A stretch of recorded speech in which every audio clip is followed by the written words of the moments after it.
Greetings and welcome back, you guys. Thank you so much to each and every listener for tuning in, not only for this brand new episode, but for the first episode of the new season. I have to say, you guys, I'm completely humbled and inspired by the reaction, the outreach I've received since wrapping the last season, and I am so thrilled to be giving you guys an exciting second season of episodes, insight, and advice. This season, we will be featuring a plethora of community members and experts within a wide range of mental health topics. We get to couples counseling, we do military and mental health, postpartum depression, we get to general anxiety, and just so much more that we have planned for you guys. And, I'm so humbled, you guys, again, because each day we're gaining new listeners, we're getting more downloads, and across so many different devices and platforms. In fact, we now have international listeners in the UK, Ireland, Turkey, and the Philippines. So this podcast is making its way even across the pond, which is something I really never, ever thought it would do. And this is just so exciting, and I cannot thank you guys enough, my listeners, for allowing this to happen. Our goal was to help at least one person, and we have well surpassed this. So thank you guys. Thank you very much. And I want you guys to know I do read your emails and I see your messages, and I am happy to make this season as interactive as possible. And we've definitely done our best to do so. And I invite any listener who wants to add to the conversation or who would like to be featured on an episode to share your thoughts or reach out. Let me know. I am all ears. There is no agenda to this podcast other than to combat mental health stigma. So I'm always willing to work with new and interesting individuals. And in some personal news, I am very excited to announce that I have been accepted into Northwestern University to pursue my master's degree in mental health counseling. Northwestern has been a dream school of mine, and I have to say I am completely kind of nerding out. I'm really, really excited to start this next part of my journey. I know it's going to be a lot of work, and there's going to be a lot of change coming, but I am here for all of it. I love the model Northwestern has adopted, where we begin to actually see clients very early into our education, and then we bring what our clients are discussing from our sessions into the classroom. It's kind of a reverse learning model. And it's a very hands-on, interactive learning style, and this just brings me one step closer to my goal of becoming a licensed mental health counselor. And I do know that I cannot completely represent Northwestern in this podcast, and I know I can't discuss with you guys the specific cases I am learning from, but I am excited to see how this graduate degree is going to impact this podcast with a new network of guests and collaborations and inspirations. So just stay tuned, you guys. We've got some good stuff coming. If you guys recall, at the end of season 1, I featured an episode discussing men and mental health, but specifically why men don't like going to counseling. And I was unable to find a cis heterosexual male to come on the show, but I opened up to my audience and I challenged any listeners who felt they had what it took to come on and have this open discussion with me. Well, the wait is over. This episode has been over a year in the making, and ironically, my guest was under my nose the entire time. AJ Payne and his family have been a very well-respected and much-loved regular of mine during my time working in hospitality.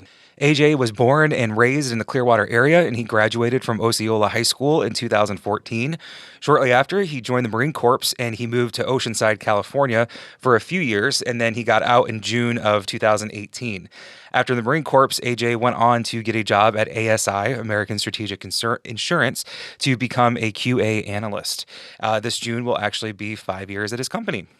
And, I've known AJ for years, and after I made a Facebook post actually asking for community members to join the show, AJ reached out. And, AJ, I am just so appreciative of you, and I mean this in the best way possible. Thank you for being my man. I want to reiterate, too, I'm not trying to make this episode sound scary for AJ. He's not on trial here, and I have no intention of grilling him. I'm just reacting with excitement for this episode to even be happening. And I'm even more excited to dive in, just because we're ready to get this done.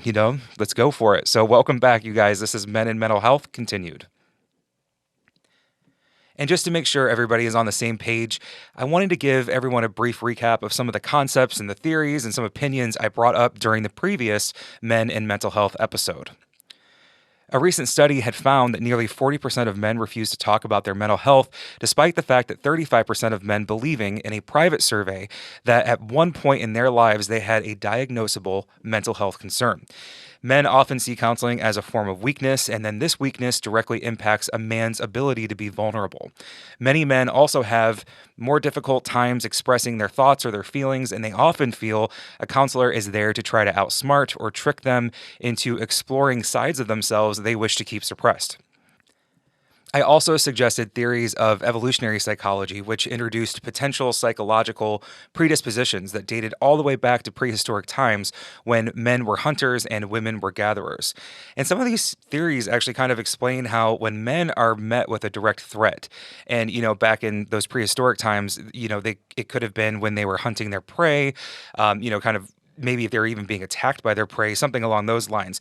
And then in modern times, being forced to look inward at their behavior, it can kind of trigger a fight or flight response where men are more likely to fight physical danger, but they react and they flight from abstract threats. And one of the last things I mentioned focused on a Men's Health article I read that was titled 30 BS Excuses for Why Guys Don't Do Therapy by Joshua David Stein. So all of these I hope to discuss with AJ and get his perspective. As always, before we get started, the views, information, or opinions expressed in this podcast are solely the views of those individuals involved and by no means represent absolute facts. Opinions expressed by the host and guest can change at any time. At times, this podcast may cover sensitive topics, and we ask you refrain from listening if you are likely to be offended or adversely impacted by any of these topics. Neither the company, the producer, the host, nor the guest shall at any time be liable for the content covered causing offense, distress, or any other reaction. I am not a licensed mental health counselor, and this podcast should not be used to substitute for actual mental health support. AJ, I want to kind of open it up to you and, kind of just tell us a little bit more about yourself and, kind of what your mental health journey has looked like. Well, I wouldn't say it's probably the easiest road. Well, growing up with two brothers, now obviously that wasn't probably the easiest thing, one older, one younger. So the mental health has always been a thing where I, kind of had to hide. Mm-hmm. So being on the ethics side, because my mom's Spanish, they really don't talk about that stuff neither. It's not really open. Mm-hmm. So, sorry, I'm trying to think. No, you're fine. I mean, you bring up, right there is a great point. Culturally, mental health is also not something, that's actually something I thought about doing an episode on just because there are many cultures where mental health is just not something that is discussed. It's not something that really gets brought up. So, yeah, so are you saying like maybe you had some struggles or you had some it's not something that mental health wasn't really a thing that was ever talked about in my household. So and after joining the Marine Corps too, that you can kick that mental health stuff out the window. And ironically, that was the first time I ever saw someone for mental health counseling was in the Marine Corps because I got really low, really depressed. I was out in the total opposite side of the country. Right. And all my family's here. Mm-hmm. And it was hard to be alone out there, and so I found out this isn't me. This isn't how I act. So I need to go see someone. So gotcha. I ended up seeing someone who was he was actually in the Marines as well. Oh, so it wasn't a civilian, which I thought was kind of weird, and I actually didn't like because also that Marine stigma was you don't. Yeah. Basically, you don't talk about your feelings. You don't because the mission's first. You don't. That's you don't have time for that. So when I was talking to another Marine, he was a senior Marine. I think he was a gunny or a staff sergeant. Okay. So he's been in the Marine Corps about probably 10 plus years. So their knowledge of the Marine Corps, they try to use that around mental health, and it's just it just seems very abstract. So I saw that person for about I would say. I'd say 3 months, but then I realized when I was when I kept going, I was going probably once a week, and the conversations are more like, "Hey man, you'll get through it. You'll be fine. That's fine. We're all in the same boat here. You know, you're not the only Marine that's living alone in the barracks. So go talk to those Marines, and maybe you'll feel better." I'm like, this isn't really a great approach to it. And that's all I thought about was mental health, was having some other person tell me to just be okay, basically, and well,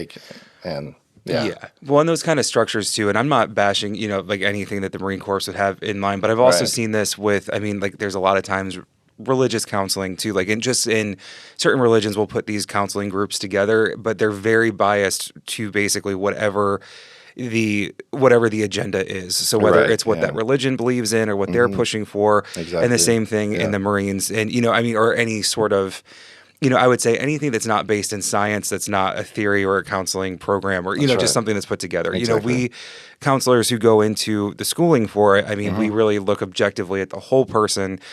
We look at the environments, we look at your past, we would look at That's right. what's causing the distress now, and then what triggers that distress when you're not in session. And, there's so many more things that you're going to compare it to. And again, I'm not bashing anybody. It's just, there are different forms of therapy. And it just sounds like maybe the first time you had some counseling, they were probably following some sort of protocol. Like I can't Correct. say Exactly. Yeah, and it sounds more like it was just a support, which is not a bad thing at all. It's a great resource. And you can get that anywhere, but that's not right. What I was kind of looking for was, because again, I could get that with my friends and stuff, but I was kind of, seeking more than that. So did you have that was, you said that was when you were in. That was while I was actively in, Okay. in California, correct. Gotcha. So then what has your counseling situation looked like after you weren't there, or after the Marines? When I got out, I didn't see one for a long time. I just noticed myself getting angry and at little things that shouldn't bother me at all. So then that's when I kind of started opening up. I'm like, okay, this also isn't me. I'm here with my family now, and everything's okay. I got a great job, blah blah blah. But I'm getting irritated, or things that really don't have anything to do with me, and I get upset about it. So that's when I went to the VA to go see somebody, and that was kind of the same thing for a little bit.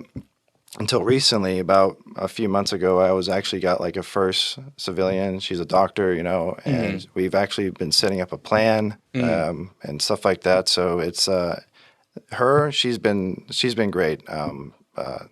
Actually, actually do need to go see her again and make an appointment. But no, it's been great. Again, it's that perspective where it's not. She wasn't in the Marine Corps. She's a civilian, so she has no ties to either side of anything. So she can literally give me this great advice that I've been seeking. You've been looking for, and that's a good point too. And I mean, later in this season, I know we are going to get to military and mental health and so many of the things.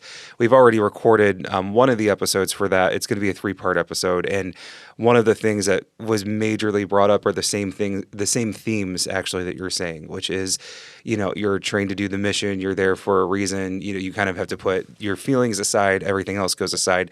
And one of the things that we've talked about, that we do, I know this is out of order for the recording, so I will say something that the listeners will hear later on, is what we do discuss is, how do we take these people who make the sacrifice to give their time, to give their lives, to give their livelihood, what do we do when they come back, or when they're not in these situations, these life-threatening situations, when they're not in these difficult times anymore? And it's really, really hard. I mean, because there's so much conditioning that goes into it. I mean, it's really fascinating. Yeah, so it is. I mean, I'm glad that you found an outreach. Correct. I mean, I'm glad that you found somebody that worked for you. And that was through, you said, the VA. That is through the VA, correct. Okay, yeah. gotcha. Actually did privately see someone, but again, it was like I stopped seeing someone privately, not through the VA, because it was kind of expensive out of pocket. So that's the only reason why I stopped seeing that person. But through the VA, it's free, and I can do it through there. So, and as far as I know, I'm the first one in my family to ever see a mental health counselor. So, I talked to my brothers about it. I'm pretty open to my brothers about it. That, hey, and they know that I do see one. I try to see one once a month, or try to see mine once a month. But they still are a little, shy towards. Do they the say fact. anything specifically about it? They just say, if I want to talk to someone, I'll talk to someone, and I try, and it was actually a couple weeks ago. We were at Water and Flower in Tampa, and I told them that I had a good conversation with mine. And they said, well, I can just, basically, it's actually amazing. They just said, well, I can just talk to my friend, or I can just talk to someone. But, I have to go, they're very closed-minded people, so I have to go break it down, saying, you know, this person, they're a doctor, they're trained to do this. It's not just some friend, you know. It's not they know what to say, they know the questions to ask, they know. They again they it's not like you're their first patient too, so they know what to do with this stuff. So Yeah. And it's always really cool when you go in. Like, I just know, like, when I've seen from the back end of it, when I've seen people who have come in before and maybe they're a little bit leery about counseling, they're really not sure what to think about it. But then, you know, that is kind of the counselor's job, essentially. Yeah, I mean, in that exactly. especially in that first session, to really, really hone in, get that trust, just make it aware that all this is a conversation. Right. That's all true. that this is. Yeah. And then we're going to go from there based on what I've heard or what my analysis is. And a lot of times it will take a couple times until you can get maybe a set treatment plan, or you can figure out what your next steps are going to be, but you're doing it through somebody else too. I mean, you have that support there the entire time. That's true. And I've just seen so many really positive places for anybody that's gone into it for whatever, and we always call it the underlining reason. There's always that one thing that brings somebody in that, and I think for you it sounded like I was feeling angry, or I was feeling, and there was no reason for me to be feeling these ways. And that's absolutely normal. And I just want to reiterate that I don't want to say that it's normal, because I'm not comparing it to something that's not normal, but I mean, it's very common that people feel that way, and that's what gets them into counseling. So, and I mean, again, I'm glad that you did. I'm sorry that, you know, maybe your support system doesn't see it quite that way. I mean, that happens a lot too, you know. So, but I just think, you know, by being honest and open about it, that's the first step in just saying, hey, this is what it is, and this is what I'm doing. What about? Do you have any, like, I'm not trying to, like, talk about your job, but I mean, do you have any resources through because I know that's a place that I've told people before to look to see if maybe there are some resources there. You know, I'm like 99% sure there is. I think I've been the lazy one that hasn't seek that out.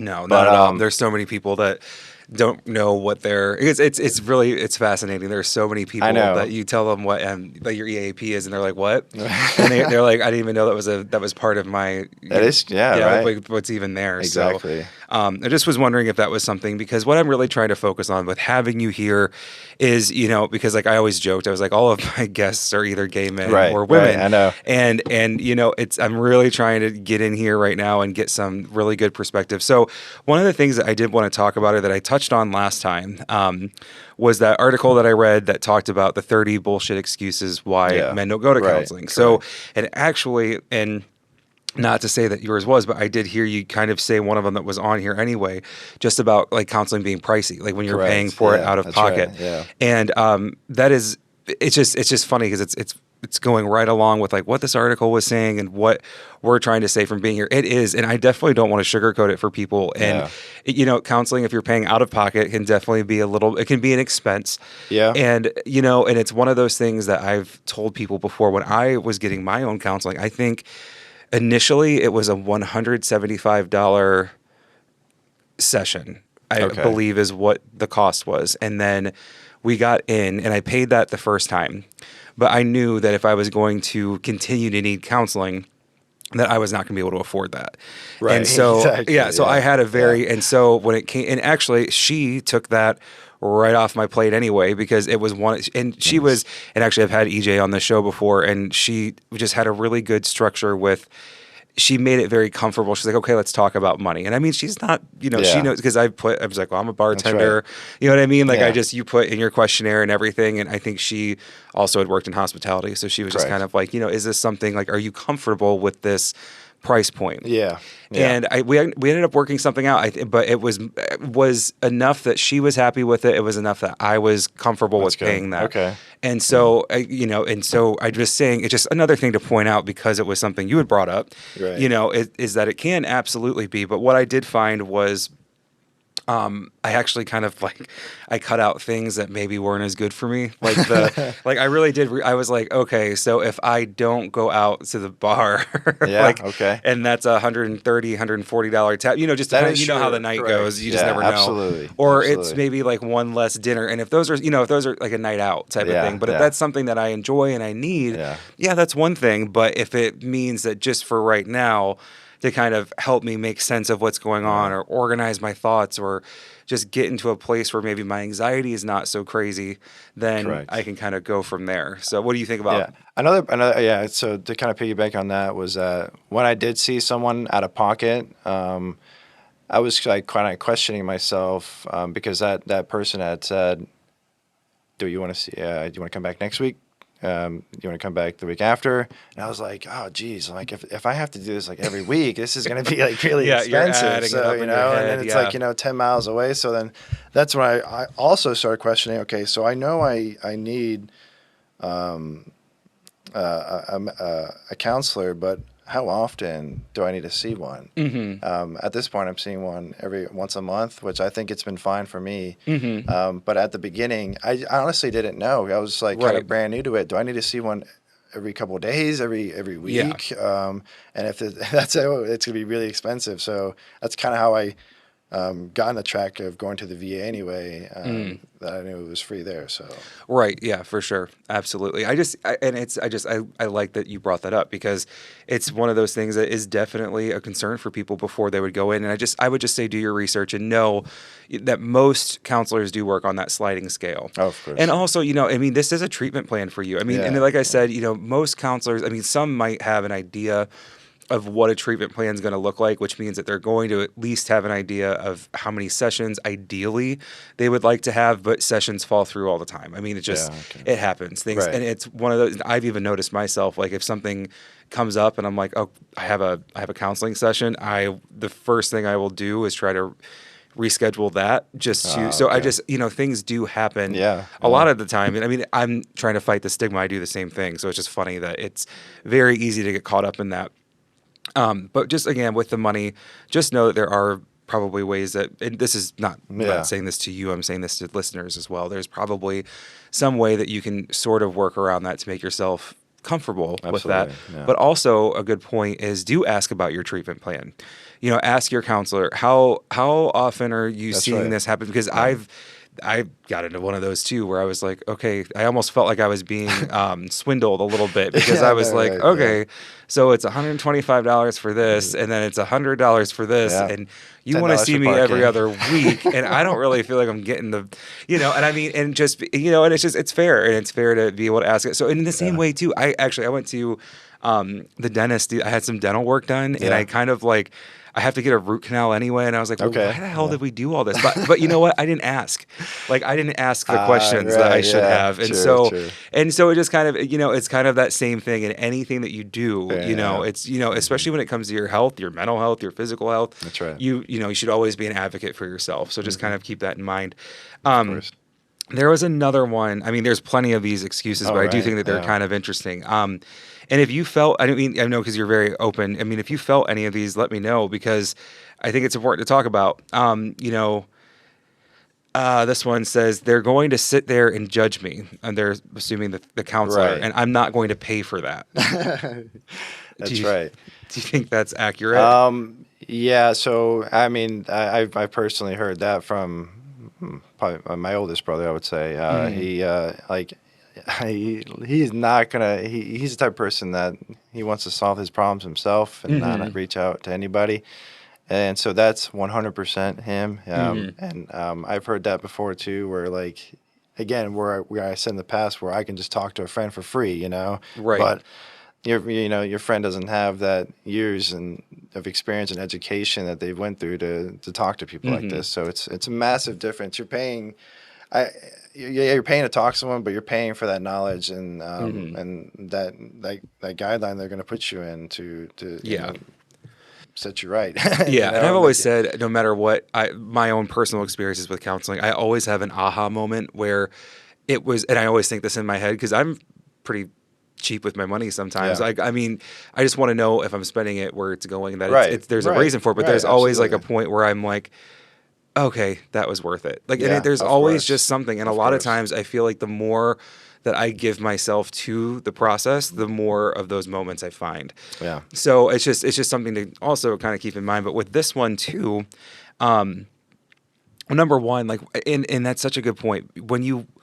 We all have those friends that we can go to, but I would challenge you on this, not you again, just I'm speaking to everybody, but more often than not, say you had 3 different friends that you were going to call about a specific situation that was going on or something that's bothering you, you're probably going to call the one that's going to cater the way that That's you want to be exactly felt. it. That's exactly it. So if you That's have right. that, and that's why it's important to go to a counselor, especially when you're working on something as important as your mental health, because you need that person who is completely unbiased. That person, and they're not there to judge you because trust me as well, counselors have heard it all. Oh, of There course. is Yeah. nothing that you Yeah. could tell a counselor that's That's a going good to point be too. So shocking, that's going to just completely move exactly. them off of their seat. Yeah. And, I actually, and during, I had a really unique experience once where I worked with I worked with a client who, I mean, obviously I'm not licensed. This was just in my shadowing and my, Yeah. my internships that I've had. Right. And the one was, I mean, this was somebody who was preparing to go to prison for an extended sentence.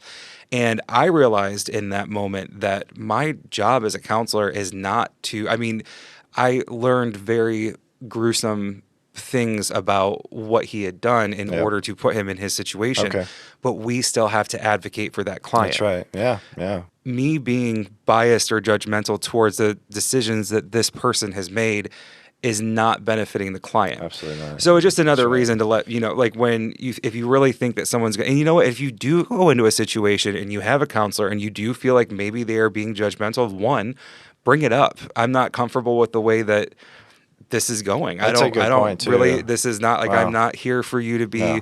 doing this. You can be, and that's the thing, just be honest with your counselor, That's because right. if it's Yeah. not working, then I would highly encourage you to find a relationship, a counseling relationship that does work. Yeah. And it might Absolutely. take some time. No, it will. Yeah. And kind of like with that point was, not being biased is that a small example was is that I typically when I see a problem, I want to solve it right then and there. I need to solve it right then and there. Mm-hmm. I don't want to wait 5, 10 minutes or whatever the next day. I need to solve it Mm-hmm. right then and there and make sure everything's okay, that we can whatever move on. Yeah. And I learned I learned that cannot happen. Your partner or whoever you're dealing with, if they don't want to solve it right then and there, you need to step back and take as much time as they need and you need to rethink your thoughts and whatnot. So and that kind of sort of not being biased thing is that I was expecting them to say, well, if you want to solve it right then and there, make sure that you just approach it right and solve it right then and there. That's all you have to do is just approach it right. Mm-hmm. But no, it's not how you do it. But you Right. take time and stuff like that. So Well, yeah, it challenged what you had already. I mean, it challenged a notion you had that Right. you were probably living that way, doing certain things that way, and then you're Absolutely. like, oh wait, there is a completely different way to look at this, or That's to, correct. yeah. Another episode that's coming up that's going to be really good, has a lot of great advice, is the couples counseling that we did, this couple counseling session, and even in that, just strategies, like even just obviously Amy Dixon, who comes on that episode, was talking about how to communicate with your couple or how to communicate as a couple Right. with your partner. But so much of what she said also transcends into how you would relate with coworkers and how you would relate with, family members, true, and how right? you would Yeah. approach communication in these tools just in general anyway. That's true. So just always keeping that too. And that's another great tool that you do learn from therapy. And the more that you learn about yourself and what makes you triggered, what makes you Yeah, tick, yeah, what yeah. makes you get to a point, and That's then right. how do you handle yourself when you are in those moments? Then you can take all of this stuff that you learn and you can take it out and you can do good things with it. That's And right. you can, Exactly. You can do it pretty much. I just always think that therapy is a tool for so much more. Right, and in therapy is a way of honestly knowing yourself more. Because I never knew that I could literally be able to just step back, take a deep breath. All right, AJ, you're fine. You can do this. You can get through it. This is actually a big thing that my dad told me was that it's not. He basically it's kind of what's the word cliche, but it's not the end of the world, basically. Yeah. When you have an argument, when something happens, it's not the end of the world. Relax, it's not, nothing's, it's just an argument or whatever, disagreement, whatever you may be. And so just relax, Right. and everything will be fine, Right. And time is a big thing with that too. Absolutely. Anything Goodness. that, That's the biggest thing, I you think. give yourself the time, you give yourself the permission to I would say, to grow and develop and know that you are a human that's learning. But time really does fix a lot of things. Oh, God, And yeah. yeah, That's and right. I think the more that you kind of do take those breaths and you do let yourself relax, and I love that. It's a great thing for him to have said. I love that. Here's another one. The only thing worse than going to therapy is hanging out in the therapist's waiting room.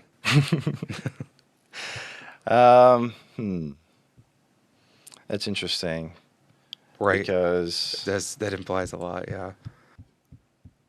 I wonder if they're like, because like, okay, I kind of understand that a little bit, because I think what they're meaning by that is that, okay, you finally drive, walk, somehow get to your therapist's office, and now you're just sitting there waiting.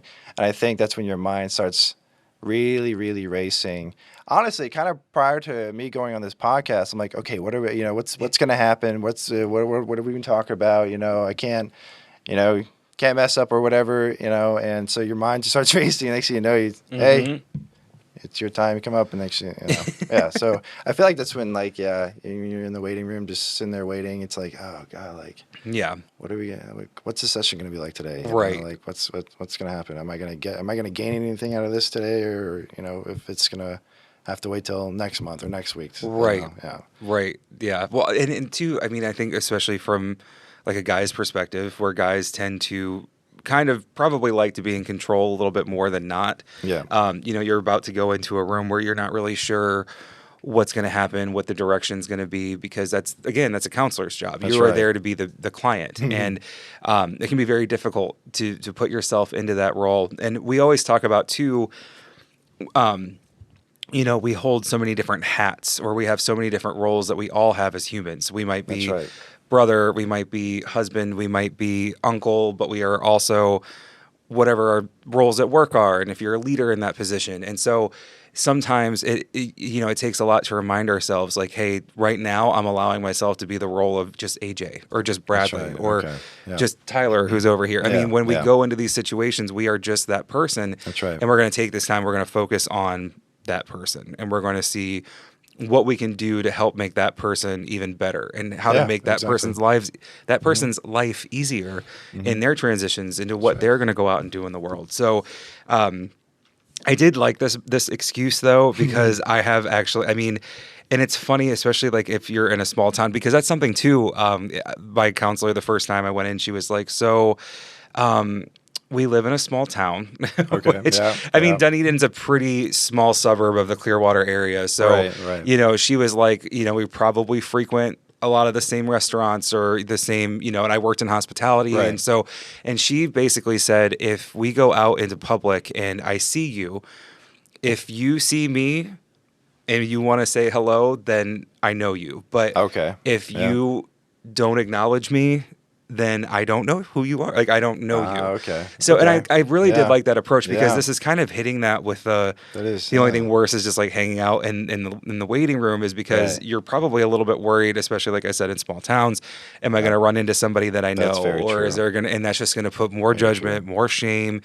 And so I do get that, but I will say too, a lot of times counselors do purposely try. It doesn't always happen, but depending on the office or the facility that you're going to, a lot of times we do try for a little bit of an overlap, just because we don't want people to run into each other. Yeah, okay. So, That makes sense, you may be in the waiting room by yourself. So that's kind of essentially what it's going for. And most offices that I've worked in, I have seen that. The only way that I've seen that kind of cross, though, is where there might be multiple counselors in one office. So, just because you're there for your counselor, somebody else might have a 10 o'clock with their counselor, but it's one waiting room. So just to, to speak to this one, because want to identify these. The other thing that I would say, though, is when you are in those moments where you are in the waiting room, that's some of my favorite time before a session, because what I like to do is sit there and start working on my breath work. And I like to try to bring my system down. That's trying to calm, and it's not easy to do. It's not. No, it's not. And also, it depends on the waiting room, because I've been in some counseling waiting rooms. I'm just saying, like, I mean, if it smells good and there's white noise, like, I mean, there's plants. There's things that just make you, but try to associate this time that you have to go to counseling as a time that you need to better yourself. Correct. So Yeah. just know that I am going to go into this situation knowing that for the next 60 minutes, I get to talk about myself. I get to talk about my feelings and my issues and things that are making me feel a certain way, and that's okay. But Right. as I'm getting ready for it, because, and counselors are just like any other healthcare profession. I mean, you might be in the waiting room for 4 minutes, you might be there for Yeah. 15, just depending on how the day is going. But if you have that time, I try not to look at my phone. That's That's like good. one of the first things I do is I put my phone away. It's no longer time to focus on that. I put it on do not disturb. I'm here for Bradley. I'm here to focus on him. Good. And so let's start to do some breath work in my head, and let's start to try to bring this nervous system down and try to just get in a good place so that my Yeah. head feels clear, and then I can go into the That's room good. and have a better session. I like that. And you can also look into some counselors. Actually, there's one that I worked with in Clearwater, and it was the biosound. It was actually, I don't know if anyone's Okay. heard of this before, but it's biosound therapy. And basically, it's like a massage bed that you lay on and you completely blacken out, you wear blacked out glasses, and you put soundproof headphones on, and there's like, it uses sound technology, but then also Really? the bed will Wow. move and it'll vibrate in certain ways. So it's like it's supposed to Wow. help reset your brain waves. Look at that. Yeah. It's, oh my gosh, but I didn't even know that this existed. Actually, I had to Right. ask her one Neither day. I did was I. leaving and I was like, by the way, what's in that room? And she's like, oh, let me show you. And I'd never even had heard of it, even in my studies. And Wow. so That's she's like, "Do you want to interesting. try this?" I was like, "Yeah." So I'm just telling you, I was like, all of a sudden, they use it a lot for people with addiction, Wow. especially like pain management. If you're Okay. trying to go a holistic approach to that, it really worked with anxiety. I mean, I got out and I felt like I was like, holy shit. Like, I really was not expecting that. But Wow. my point with all of this is you never know. Like, you could even tell your counselor, hey, Yeah, true. most of the racing thoughts that I have actually starts before our session even begins. And That's right. that's a good if somebody told me that, I'd be like, okay, well, here's a great spot to start. Let's start That's right good. here, That's good. because we've already addressed it. Now let's go ahead and talk about it. So I just a couple things to think about. Another one, I guess you kind of touched on this one too. I can't do therapy. I'm the guy who's supposed to have my shit together. Yeah, right. Yeah. That's a big one. I think from what I've heard from you and in just your background too. Yeah, and, like the man's supposed to be like, I don't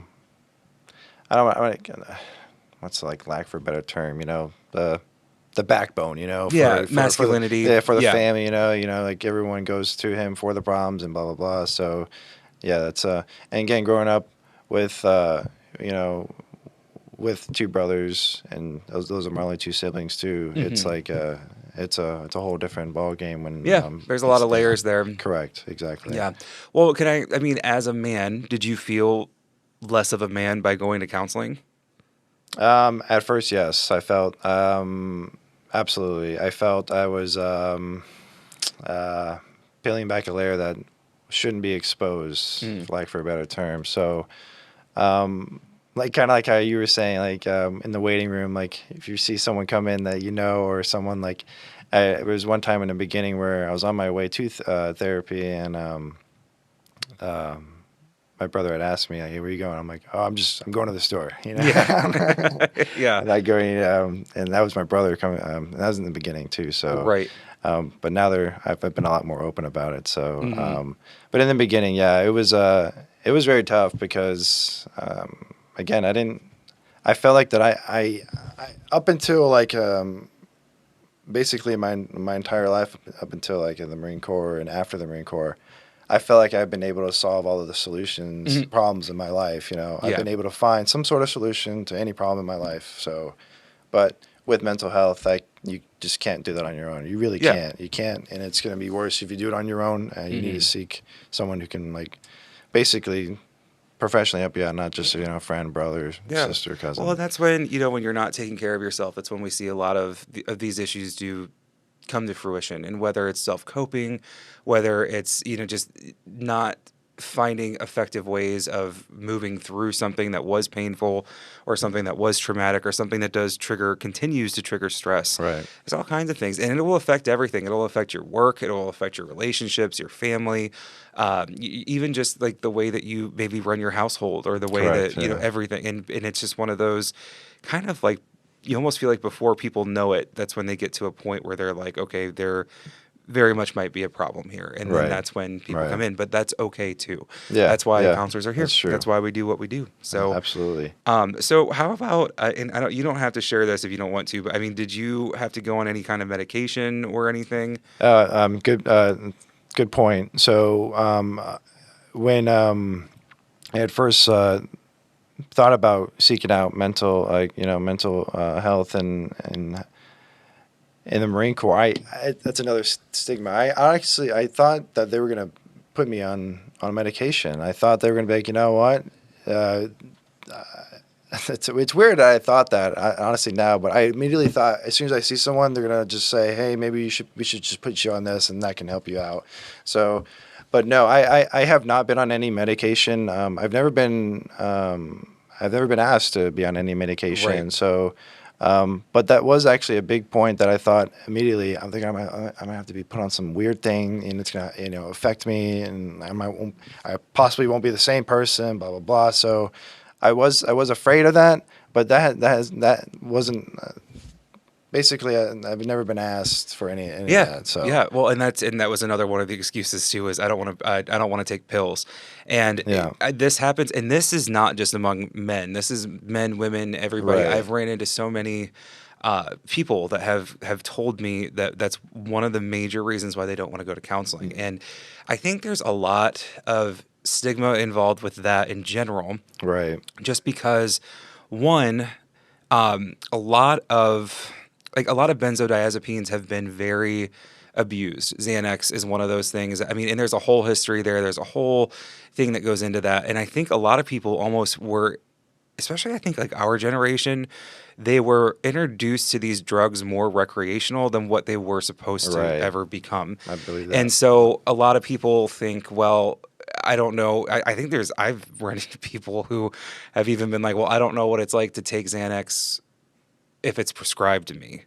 type of situation. Right. Like, how would that be if I actually had a prescription for it? Exactly. So, and so, I mean, it just is. It was just kind of one of those things. Like, you go to a party, people are passing out Xanax bars. Exactly. And so, it's, I just think it's kind of weird to have it prescribed to you. Yeah, right. It's like, oh, like it's like when it sounds. I don't, but like it's like when if you were able to buy alcohol underage before you turn 21, it's not as fun after 21. Exactly. Like so, I do understand, and it's a great point to talk about. But then you get into more of the psychoactive drugs where they do.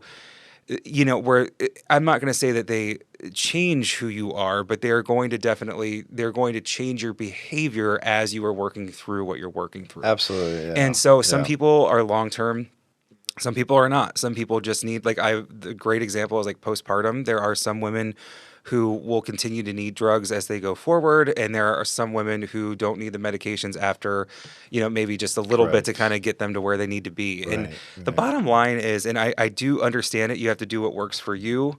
But I would say more often than not, especially because I think there's a big push too. Psychiatry is where you would go to get psychoactive drugs. That's where you would go if you potentially needed medication, but you are not going to get that from a counselor. A counselor is not able to prescribe medicine. They can't. So counseling is actually a really good way to kind of holistically go into your mental health before you would possibly need to take that route. Yeah. And whichever route works for you is what works for you. There's no right or wrong way of doing it. But a counselor would introduce the subject in the best way. Right. They would be able to, like, we can diagnose under the DSM-5, but we cannot actually give you that script. So at some point, we're going to have to refer you to somebody else. Right. And that means that and if you have a good counselor, a counselor is going to have that relationship with maybe a psychiatric mental health nurse practitioner, or they're going to have that with a local psychiatrist or somebody that they use that they know they have a good working relationship with, because that's what's best for the client. That's right. Because you're going to eventually, and pretty much any drug that you'd be put on from from a mental health standpoint is going to require some sort of counseling, some sort of Correct. Yeah, continued that's very counseling true. Yeah. to make sure. So I don't want to discourage anybody that does think the way. If they are prescribed, at the end of the day, it's there to help you, right? Exactly. So Yeah. yeah. And there's the same way. I mean, if you get pneumonia, I mean, Correct. you Yeah. get anything that you can't control. You do not feel shame or guilt for taking No. No. anything to help yourself through that. Right. And anything that would happen to you medically, you break your ankle. I've used that example before. You are going to rely on your support group. You are going to need help getting through that, and that's okay. We do not shame people that break their ankles, even if they Yeah. do it, and maybe like on Jackass, like maybe they put themselves in a situation or something, but we still almost have sympathy for somebody who breaks their ankle, but Right. we don't have that same philosophy when it comes to mental health. So that's one of those things that's why we're here, and that's why we're talking about it, because there really should be no reason to have that. So another one of those bullshit excuses, as according to Men's Health, was I wouldn't even know what to say to a therapist. Is that something? Yeah. So I guess I understand that. I kind of knew why I was going in to go see a therapist in the first place was because either my temperament and how easily I get triggered or offended or whatever you would like to say. But I guess in the beginning you kind of, from my experience, you need to find out like what is triggering you. Why do you get upset and what makes you feel that way? So I was able to kind of go in depth with my counselor. So I kind of already knew what I wanted to talk about, so to speak. And honestly, the counselor kind of they talk in a way they like open up the room where you feel comfortable talking about certain things, and they'll ask certain questions to where you can conversate and have a conversation basically, and that way you're not just sitting there awkwardly and saying yes or no questions, and Right. Right. so yeah, I feel like you may not know what to say, but I feel like the counselor may kind of get it out of you, so to Yeah. speak. Yeah. Yeah. Yeah, well, that's the beautiful part too. Is like, I mean, expect a lot of open-ended questions, Yeah. because because that's how you learn more about somebody, right? So, if I keep asking you yes and no questions, I'm not really building a case with you, Right. And that's more. I mean, I would expect like yes and no questions or closed-ended questions. They work great in interrogation, but but not in counseling. We need to know more about who you are, what you're doing, and why you do, and that's how we're going to help you identify, like in your case, your triggers with your temperament and why those are happening, and where maybe those happen more than other places, or Correct, right. what's going on right when this is happening, but then applying that to other things. So That's right. And now I know you said that you found your therapist through the VA. But another one of those excuses was, I tried to find a therapist, but it's impossible.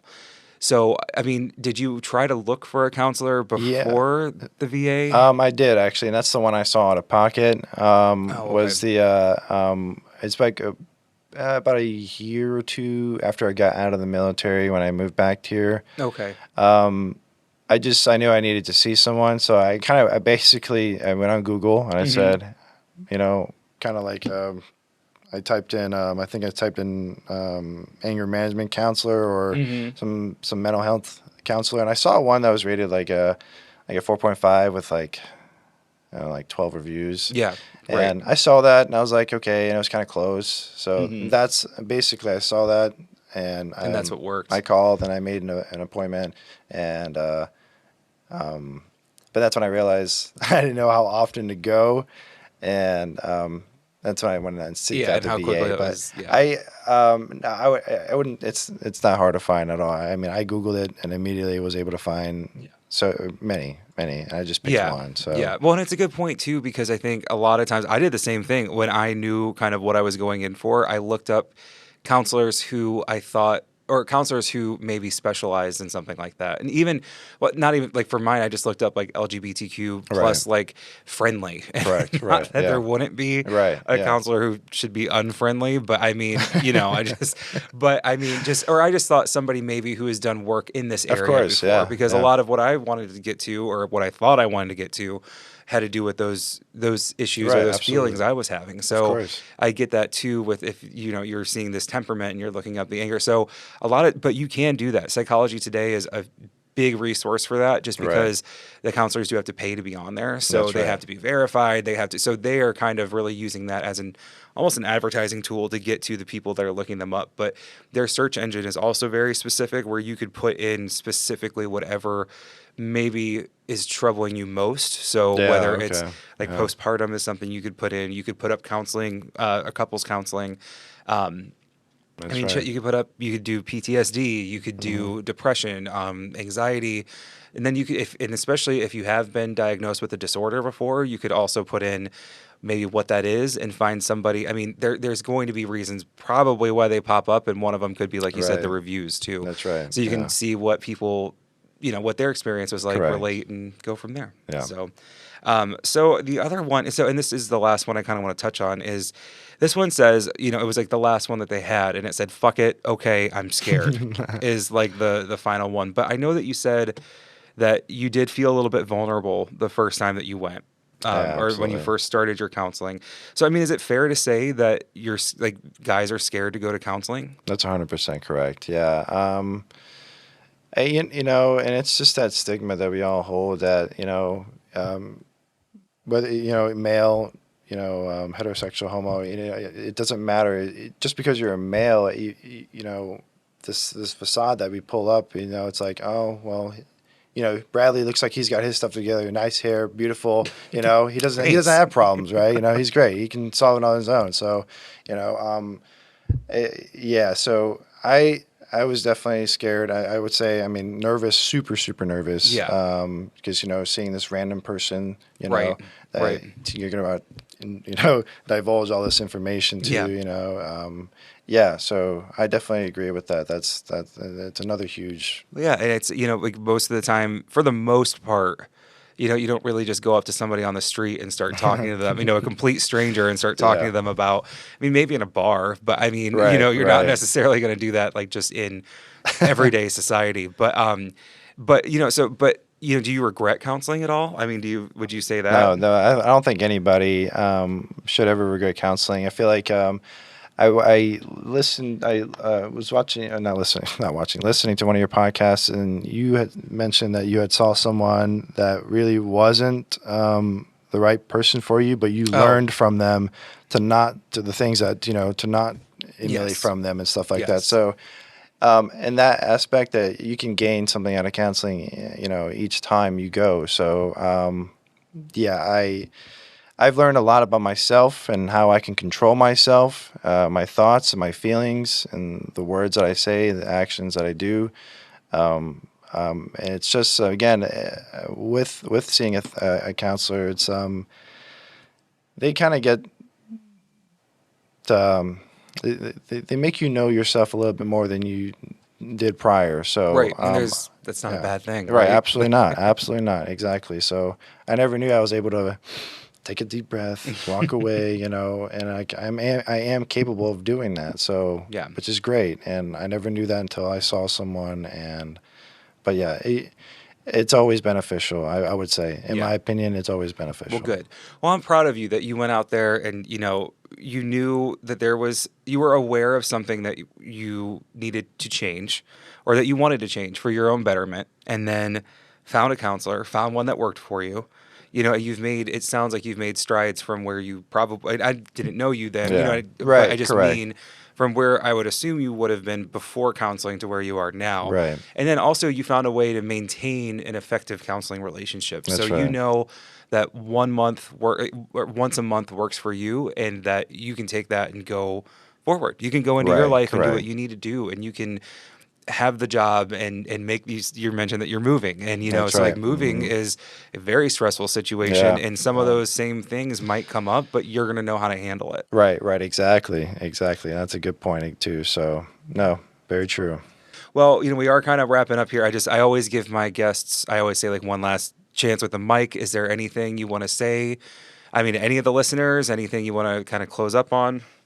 No, I would say definitely if you're in a position where you think that you need to talk to someone professionally, I would say do it. It's definitely worth it. I promise you, you will get something out of it. And thank you, Bradley. Oh Thank you yeah. for allowing me to be here. And thank you, Tyler. Yeah, I Tyler's the best. appreciate it. Yeah. Well, thank you, AJ, as always. As always, to anyone that is listening, I just like that you were a listener, you were a community member that reached out. So if you do want to be on this podcast, if you have ideas, if there's a discussion that you want to continue, just let me know. I am all ears. I will work with you guys.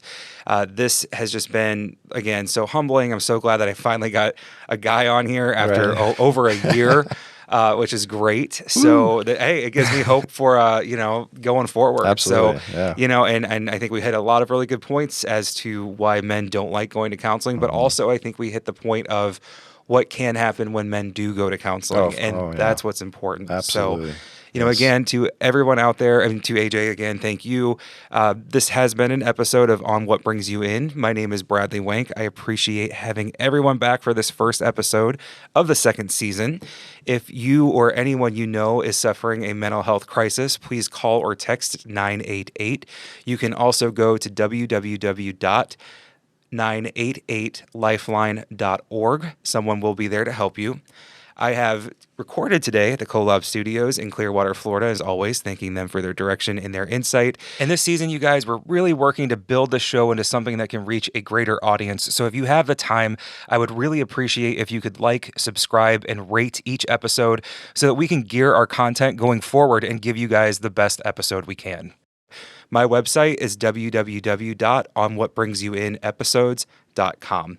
Thank you again, you guys. Have a great day, and we'll talk soon.